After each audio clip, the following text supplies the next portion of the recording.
Hi, I'm Dr. John Neustadt, president and founder of NBI, and I want to talk to you today about something that's been popping up over and over and over during the last few weeks, and that is people reaching out to me complaining of chronic fatigue. That feeling of no matter what I do, I just can't get my energy back.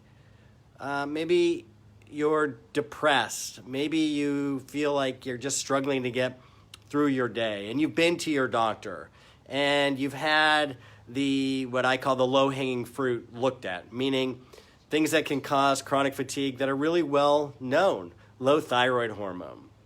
You've ruled out anemia. You've looked at the white blood cell count and make sure you don't necessarily have an infection going on or anything even more serious than that. Well, there's something that is often missing in the analysis and the workup of chronic fatigue, and that is the Epstein-Barr virus. That infection won't show up on a white blood cell count, and yet it is the cause of mono, which most people know about. A lot of people have had it. They gotten it maybe in their 20s, but not everybody gets mono, but you could still have Epstein-Barr virus. The symptoms of Epstein-Barr virus can be throughout the body. It attacks the nervous system and different systems in the body. So it can cause fatigue, brain fog, depression, difficulty concentrating. It can cause digestive disturbances. Things that are really sort of odd and may not immediately be connected to an infection like that, but they can indeed be caused by Epstein-Barr virus. If you haven't gotten tested for Epstein-Barr virus and you've ruled out the other things, it's an easy test, but it needs to be a quantitative test. So you need to ask for the Epstein-Barr virus panel quantitative test, because that can determine if you've had a past exposure and if it's just dormant, because it can lie dormant in the body, or if you've had a flare-up again. And I am very familiar with this both clinically but also personally, because my wife Romy, who has been incredibly upfront and public with her health struggles that she's had in the past, had another flare-up of chronic fatigue syndrome, had another flare-up of Epstein-Barr virus not that long ago. And you can have the virus dormant, but not everybody gets it. So it's really important in looking at this to think about your health holistically. That what leaves us open and vulnerable to infections are things such as chronic stress.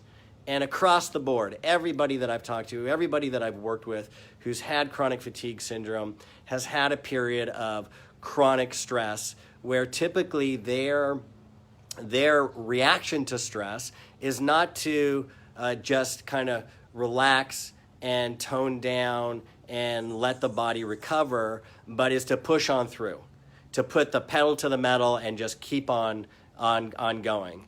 And what happens over time, different insults come into the body. So chronic stress can deplete the body, can weaken the immune system. It increases how quickly you burn through your nutrients, which the body needs to function. And stress can be psychological. Maybe you're in not a great supportive relationship. Maybe you're in a job that you don't love. It can be the death of a loved one, the move to another location. It could be various things, surgery, physical stress as well. At a certain point in time, what happens with that chronic stress, there tends to be one final exacerbating instance, one incident that just pushes you over the hump. It's the analogy I use, it's like the last straw that breaks the camel's back, and then you end up getting multi-system dysfunction. The feeling is, I've fallen and I can't get up.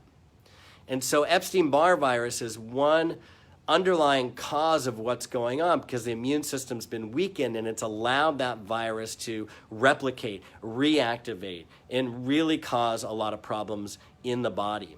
But there are other things to look at as well when you're talking about chronic fatigue and chronic fatigue syndrome. And that is making sure that you're really listening to your body, that you're giving your body the space and the time to heal. If you're tired, sleep. If you're stressed, do things to remove those stresses from your life. Eating a nutritious whole foods diet to feed your body. Making sure you're getting enough sleep. Making sure that you're really taking care of yourself and making your health a priority. And fortunately, with integrative medicine, with natural approaches, there are things that can actually kill the virus. That's not the case with conventional medications. There are wonderful plant-derived products out there on the market, dietary supplements that have been shown to kill the virus. And that is monolaurin, lauric acid. It's an extract, a fatty acid extract from coconut. Elderberry extract, also great against the cold and flu. Oregano, olive leaf. These things are antiviral and can really help with one component of what's going on.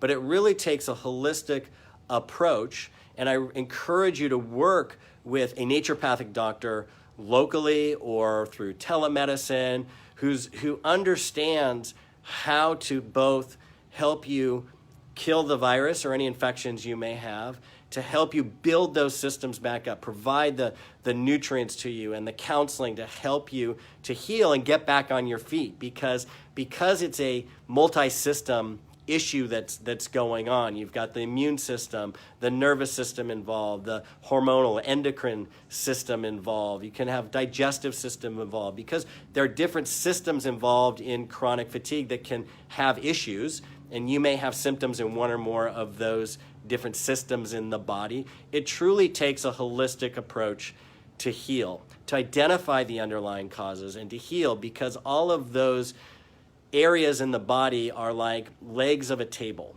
And if you only deal with one leg of the table or two legs of the table or three legs of the table, but you don't deal with all four supporting legs at the same time, one area is going to be weak.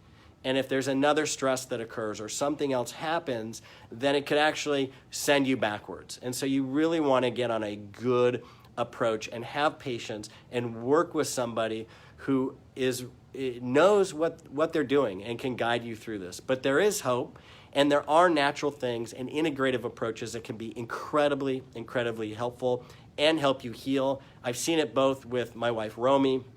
I've seen it in a lot of patients I've worked with. I lectured at a medical conference on this years ago. And there's a great book that came out this last year that I think does a really good job of talking about a wonderful diet and dietary supplements and about the virus. It's called The Medical Medium. And the author has just really done a phenomenal job of describing and explaining what's going on and what you can do to help yourself heal. I hope this has been helpful. Head on over to nbihealth.com. Got tons of other great resources over there to help you get through the cold and flu season, to help you get on the right diet for you, to promote your health, and great dietary supplements if you're having trouble with sleep, such as Sleep Relief with clinically validated nutrients and a biphasic time release formula to help you sleep, which is crucial for healing. Have a great day, and I will see you here next week. Bye-bye.